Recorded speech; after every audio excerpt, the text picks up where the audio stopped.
Le partenariat sino-russe est souvent évoqué comme affaiblissant la capacité de guerre économique de l'Occident contre la Russie. En raison du conflit en Ukraine, d'autres pays comme l'Inde et le Brésil ont aussi renforcé leurs liens avec la Russie. Mais c'est la Chine qui a vraiment servi de contrepoids, permettant aux Russes de résister à la pression. Mais en dehors de la Chine, il existe un autre groupe de pays qui a également contribué à alléger cette pression sur Moscou, ce sont les pays d'Asie centrale.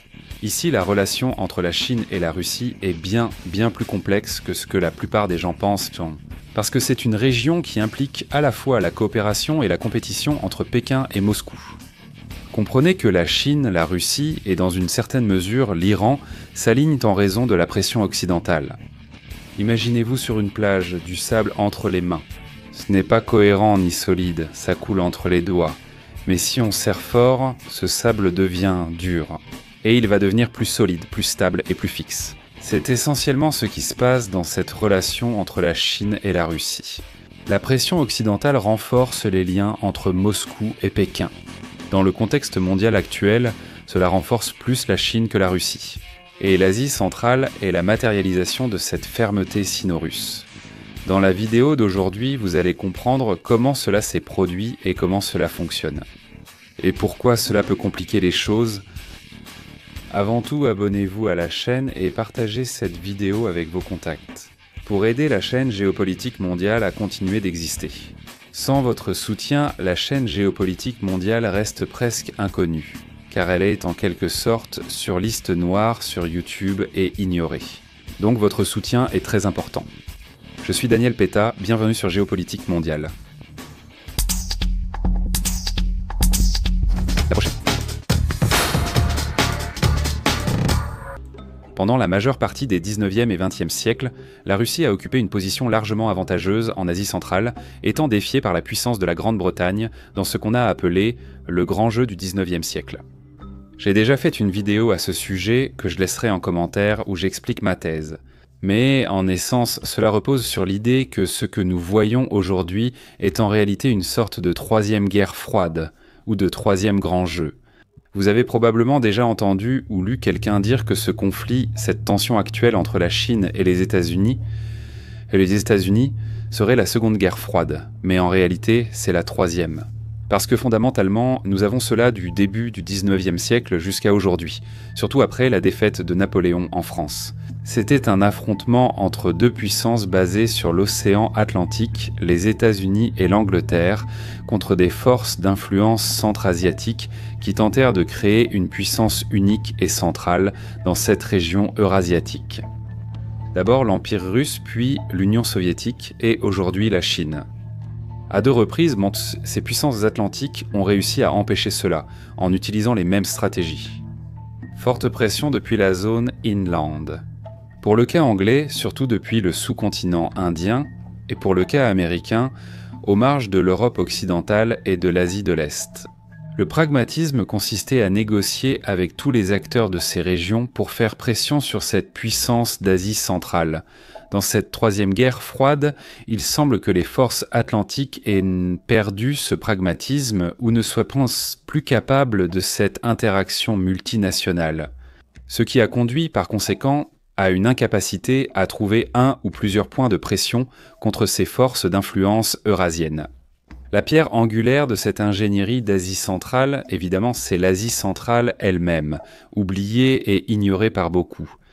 De manière générale, le moscovite a maintenu une présence dominante en Asie centrale, que ce soit sous les tsars, sous le régime soviétique et surtout à l'époque de Poutine. Moscou a toujours gardé un œil sur cette région. C'est parce que, comme l'a bien remarqué le géopoliticien américain Zbigniew Brzezinski, l'Asie centrale hantait le ventre mou des Russes. Donc, tout coup capable de vaincre la capacité géopolitique de Moscou se produirait très probablement ici. À partir du centre russe, vous n'avez pas de point d'influence, de force pour contenir les menaces extérieures, mais des portes d'accès. Quant aux invasions venant d'Europe vers le territoire russe, et je dis territoire russe parce que je fais référence à tout organisme politique qui se trouvait déjà là où se trouve aujourd'hui le noyau géopolitique moscovite, même si c'était avant la Russie actuelle ou l'ancien empire russe. Donc les offensives venant de l'Europe vers la Russie ont toujours beaucoup souffert en essayant d'occuper cette région. à l'inverse d'Ansotansi des forces asiatiques entrant en Russie. Je n'aime pas cette expression, mais je vais l'utiliser juste pour illustrer la pensée. Alors que le général Hiver a vaincu des ennemis comme Hitler et Napoléon, il a toujours été vaincu par les ennemis asiatiques.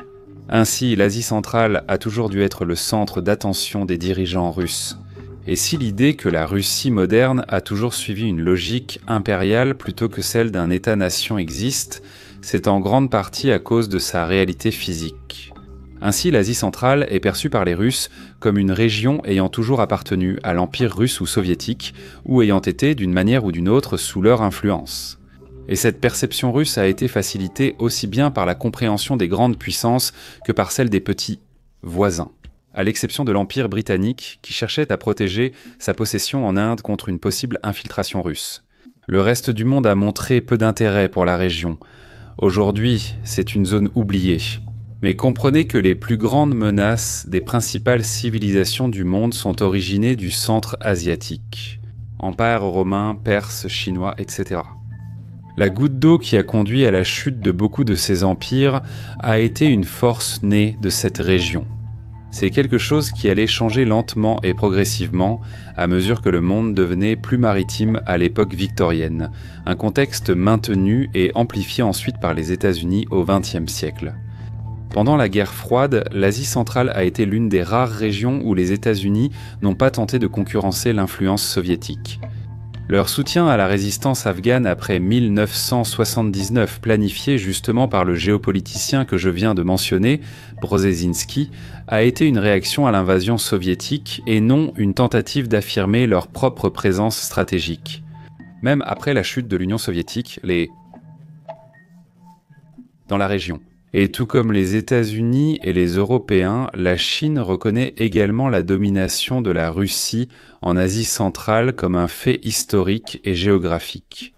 Bien que les Mandchous aient un peu étendu leur influence dans la région au XVIIIe siècle, le début de la fin de la dynastie Qin au XIXe siècle a fait en sorte qu'il n'y ait pas eu d'opposition sérieuse aux Russes dans cette région. Même après la chute du système impérial, la Chine était trop occupée par sa propre guerre civile et l'invasion japonaise, pour se concentrer sur ce qui était une région si périphérique pour eux. Et qu'en est-il déjà à l'époque de Staline et Mao ? La dépendance de la Chine envers l'Union soviétique faisait qu'elle n'était pas en position de défier Moscou dans cette région. Cependant, l'acceptation par la Chine du leadership russe en Asie centrale n'a jamais signifié qu'elle pensait ne rien pouvoir faire pour défier les Russes. Malgré sa forte condamnation de l'impérialisme et du révisionnisme de Moscou lors de la rupture sino-soviétique en 1959, Mao Tse-tung comprenait bien les limites du pouvoir chinois. Mais ses attitudes chinoises étaient pas déterminées par plus que la simple faiblesse ou le manque d'intérêt. Dans les années 1990, par exemple, la supériorité russe en Asie centrale représentait une constante rassurante et une garantie de stabilité à un moment de grande incertitude. Surtout alors que le djihadisme islamique commençait à émerger dans la région du Moyen-Orient et en Asie centrale. En partie à cause de la Chine elle-même, qui a joué un rôle très important dans l'approvisionnement en armes et la formation des moudjahidines afghans aux côtés des États-Unis. Cela a été beaucoup moins médiatisé. La version du Kremlin pour les sentiments séparatistes, que ce soit en Tchétchénie ou en Extrême-Orient, allait dans le même sens que celle des dirigeants chinois. Les djihadistes ont écrasé les mouvements d'indépendance des Ouïghours, des Tibétains et d'autres groupes et cherchent aussi la réunification de Taïwan. La convergence des visions régionales de la Russie et de la Chine a été scellée par leur engagement commun contre le terrorisme, le séparatisme et l'extrémisme. Après la rupture, cette région est redevenue le lieu d'une confrontation indirecte entre Chinois et Russes après la guerre froide, comme auparavant. Pékin et Moscou ont tacitement convenu de coopérer pour maintenir la stabilité dans la région. Cela allait apporter de la stabilité afin que Pékin se sente protégé à l'arrière sur le plan stratégique. Et ainsi, elle pourrait se concentrer sur la modernisation intérieure, sur l'expansion de sa puissance navale, et surtout sur ce qu'on a dit sur Taïwan. La Russie, de son côté, aiderait également à réprimer le séparatisme ouïghour, que ce soit directement ou en faisant pression sur les gouvernements d'Asie centrale pour qu'ils prennent des mesures actives contre des groupes comme le mouvement islamique du Turkestan oriental. Et le point essentiel ici, c'est que ce sentiment de garantie et de sécurité russe avec la Chine arrivait justement au moment où grandissait parmi les Russes le sentiment d'opportunisme de l'Occident. En réponse à la faiblesse russe, l'OTAN avançait vers l'Europe de l'Est, tandis que les États-Unis exploitaient la fin de la bipolarité pour renforcer leur position géopolitique en Europe centrale et orientale. La Chine a respecté les sphères vitales d'intérêt de la Russie, sans tenter quoi que ce soit de similaire à ses frontières orientales et méridionales. Mais ensuite, il y a eu le 11 septembre 2001, le jour des attentats d'Al-Qaïda, car cela a été un moment déterminant dans cette relation triangulaire entre la Chine, la Russie et les États-Unis. Et dans ce sens, il est très important de voir les perspectives des Chinois et des Russes sur cet événement. Pour la Russie, ces événements ont fortement influencé ses relations avec les États-Unis et sa politique en Asie centrale. Juste après les attaques, une forte insistance sur la lutte contre le terrorisme mondial s'est manifestée. En Russie, Vladimir Poutine s'est rapproché de la coopération avec l'Occident. D'autant plus que le djihadisme était, et reste encore aujourd'hui, une menace sérieuse et constante pour les Russes. Il a apporté un soutien politique et en renseignement aux États-Unis, et soutenu la présence militaire américaine en Asie centrale. En fait, des bases militaires russes en Asie centrale ont même été mises à la disposition des Américains pour soutenir les opérations en Afghanistan. En plus de cela, les Russes ont cédé leur espace aérien afin que les avions militaires américains puissent transiter vers l'Afghanistan. À l'époque, ce laston a été vu comme le début d'une nouvelle ère dans les relations entre ces deux pays. Les Russes supposaient sans que la Russie n'avait pas le pouvoir d'empêcher l'entrée des États-Unis dans la région. Surtout parce que certains gouvernements d'Asie centrale avaient déjà manifesté leur intérêt à accueillir des troupes américaines. Pour Poutine, il serait donc plus logique de profiter de cette situation inévitable, espérant obtenir des avantages en ayant montré son soutien dès le début. Et il y avait aussi l'hypothèse à l'époque que la présence militaire des États-Unis en Asie centrale pourrait résoudre le problème. Des problèmes que la Russie n'a jamais réussi à gérer, comme le régime taliban en Afghanistan. Et son implication, la Russie était considérée comme un problème pour les Russes, à tel point que de nombreux Tchétchènes ont fui pour aider les talibans contre les Américains. Cette logique de coopération était logique. Moscou est parti du principe que les États-Unis feraient le gros du travail, tandis que la Russie maintiendrait son hégémonie dans la région. Aujourd'hui, les gens ne savent pas ou ont oublié à quel point Poutine était proche de George W. Bush. Au début des années 90, Poutine croyait que les avantages de la coopération en matière de sécurité avec Washington l'emportaient sur les coûts géopolitiques. Par exemple, permettre aux États-Unis de devenir un acteur majeur en Asie centrale.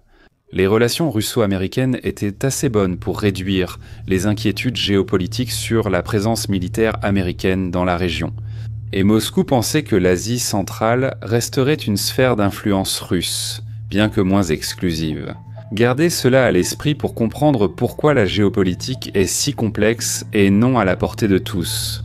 Parce qu'il est difficile de faire comprendre cela à des personnes qui réfléchissent. Comprendre pourquoi la Russie est aussi méfiante et troublée par l'avancée des États-Unis et de l'OTAN en Europe de l'Est, mais en même temps elle coopérait avec les Américains pour avancer en Asie centrale.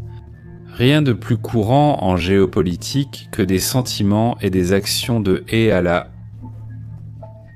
Évidemment, la Russie de Kenan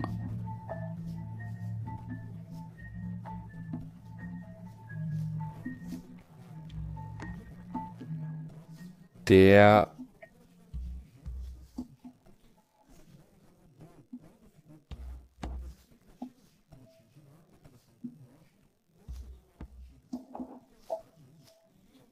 être en Asie centrale à long terme. Au lieu de réduire leurs bases temporaires au Kirghizistan et en Ouzbékistan, les Américains les ont étendues. Et en même temps que le gouvernement Bush a commencé à promouvoir un programme occidental normatif axé sur les anciennes républiques soviétiques, cela a abouti aux soi-disant révolutions de couleur. D'abord en Géorgie, 2003, puis en Ukraine, 2004, et au Kirghizistan, 2005. Ces révolutions ont alors suscité des craintes au Kremlin que la politique américaine ait changé, passant de la lutte contre l'extrémisme islamique. pour exporter les valeurs occidentales dans la sphère d'influence russe. Parce que les Russes n'ont jamais compris que les deux allaient en de pair, les inquiétudes russes se sont accrues avec la perception que Washington ne considérait pas la Russie comme un partenaire stratégique mondial, mais seulement comme un allié régional, utile pour la lutte contre le terrorisme et la non-prolifération des armes de destruction massive. Moscou avait alors deux options en Asie centrale. La première était de tenter de rétablir le statu quo. Mais cela était irréalisable en raison de la faiblesse de la Russie et de la résistance des États d'Asie centrale à revenir sous le contrôle de leur ancien leader géopolitique. La deuxième option consistait à coopter la Chine et les États d'Asie centrale dans un agenda négatif visant à contenir l'influence des États-Unis. Nous avons aussi la perspective chinoise sur les effets du 11 septembre, parce que le soutien rapide de Poutine à l'opération militaire américaine a beaucoup surpris la direction chinoise qui ne s'attendait pas à ce que la Russie permette, et encore moins soutienne, la présence militaire américaine dans une région qui a toujours été considérée comme faisant partie de la sphère d'influence russe. La Chine a été particulièrement choquée par l'absence d'avertissement préalable de la part de Moscou concernant cette décision.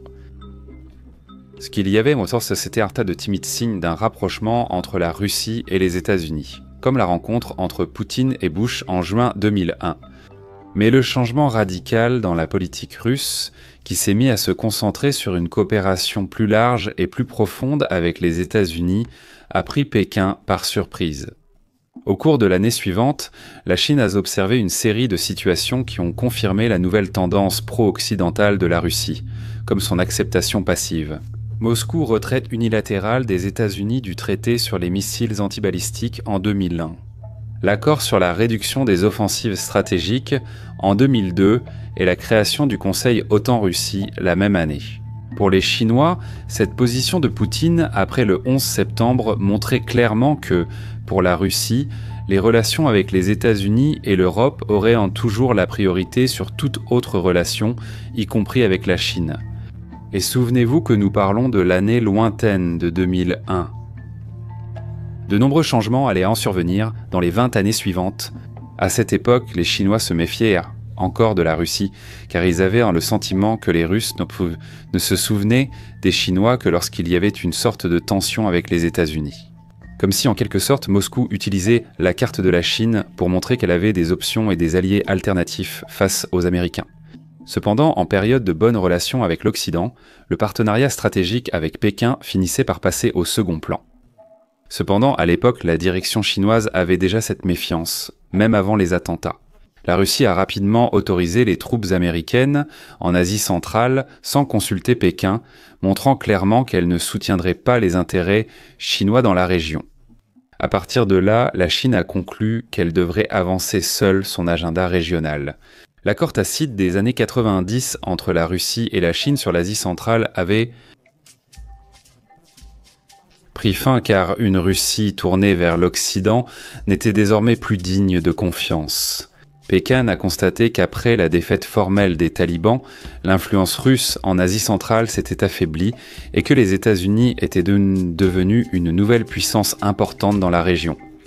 Cela ravivait d'anciens souvenirs chinois, car pendant des milliers d'années, la Chine considérait l'intérieur de l'Asie comme sa principale menace. Cependant, à mesure que les relations entre la Russie et les États-Unis se sont détériorées au cours des années suivantes, surtout sous l'administration Obama, la position de la Chine en Asie centrale s'est améliorée. Parce que Pékin ne courait plus le risque d'être marginalisé dans ce triangle.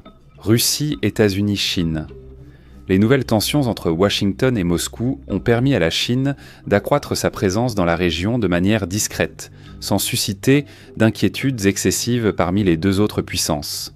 La solution des Chinois a été d'adopter une politique plus flexible et active envers l'Asie centrale, cherchant à accélérer l'expansion des liens économiques avec tous les pays de la région. Ils ont obtenu une série de concessions pour la construction d'infrastructures dans ces pays, y compris en Afghanistan même. Pourquoi ?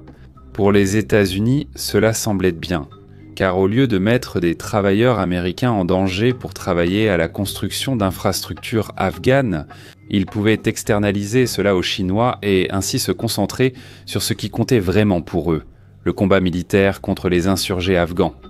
Cependant, avec cet effet, les Chinois sont devenus extrêmement proches du nouveau gouvernement afghan, extrêmement liés économiquement. En réalité, économiquement. Très liés au nouveau gouvernement afghan anti-taliban et aussi, en même temps, très liés aux talibans. Et plus que cela, l'idée de transformer l'Afghanistan en un hub économique d'approvisionnement régional. Ce serait le concept clé qui servirait ensuite aux Chinois, 10 ans plus tard, pour lancer l'initiative de la route de la soie. L'arrivée de la Chine comme acteur majeur dans la région interroge sur les conséquences pour le partenariat stratégique avec la Russie. Malgré la guerre en Ukraine et le soutien chinois à la Russie, dirigeants et universitaires russes s'interrogent. L'engagement croissant de Pékin dans la région va-t-il créer des tensions ou offrir des opportunités aux deux pays ? L'approche de Moscou envers l'Asie centrale révèle une dualité. D'un côté, l'influence par la vision d'un retour au statu quo d'avant le 11 septembre avec la Russie comme principal acteur de la région. Avec une Chine régionalement subordonnée, l'Occident absent, une Asie centrale subordonnée et la défaite de l'extrémisme islamique. D'un autre côté, Moscou sait que ce scénario est très improbable. Jusqu'à aujourd'hui, sa politique envers l'Asie centrale reste pragmatique, tenant compte des limites russes et de la puissance chinoise. D'autant plus que la région a été essentielle pour servir de plateforme d'exportation de produits. Des produits sanctionnés par l'Occident reviennent à entrer en Russie. Et si les Européens et les Américains sanctionnent ces pays pour avoir aidé les Russes, cela signifierait jeter encore plus cette région dans les bras de la Chine, ce qui est également indésirable pour l'Occident. Donc en gros, c'est une situation assez ingrate pour les Occidentaux. En Asie centrale comme ailleurs, Moscou s'efforce de tirer le meilleur parti de son axe de convenance avec la Chine. L'inconfort face à la présence croissante de la Chine dans la région est moindre comparé aux préoccupations géopolitiques concernant la possible présence à long terme des États-Unis. Pékin est disposé à être utilisé comme un outil de la grande stratégie de Moscou, tant que les objectifs russes et chinois restent les chemins. Mais il y a de sérieux doutes quant à l'avenir de cela. Tout d'abord parce qu'une Chine de plus en plus sûre d'elle ne sera l'instrument de personne mais plutôt un acteur indépendant. Deuxièmement, les objectifs chinois en Asie centrale diffèrent de ceux de la Russie sur des points cruciaux. Pékin, tout comme Washington, n'est pas disposé à accorder à la Russie le leadership régional. D'autant plus qu'aujourd'hui encore, les Chinois craignent toujours qu'il se passe la même chose qu'après le 11 septembre. La Russie, en essayant de s'allier à l'avenir avec les États-Unis, pourrait redevenir le problème qu'elle a été par le passé. Mais à cause des sanctions occidentales contre les Russes, qui ont créé un sentiment d'hostilité inédit chez de nombreux Russes envers l'Occident, cela a finalement été une bénédiction pour la Chine. La Chine a peu d'intérêt à devenir une hégémonie régionale en Asie centrale, mais elle n'accepte pas non plus de ne pas être reconnue comme un acteur stratégique majeur dans la région. Merci à tous et un merci spécial aux membres de catégorie soutien d'Éléon les portes de la ville. J'espère que cela vous a plu et n'oubliez pas de partager la vidéo avec tous ceux que vous connaissez. Votre soutien est essentiel pour que la chaîne géopolitique mondiale continue d'exister. Abonnez-vous à la chaîne et suivez-nous sur Telegram et Instagram. À bientôt pour la prochaine vidéo.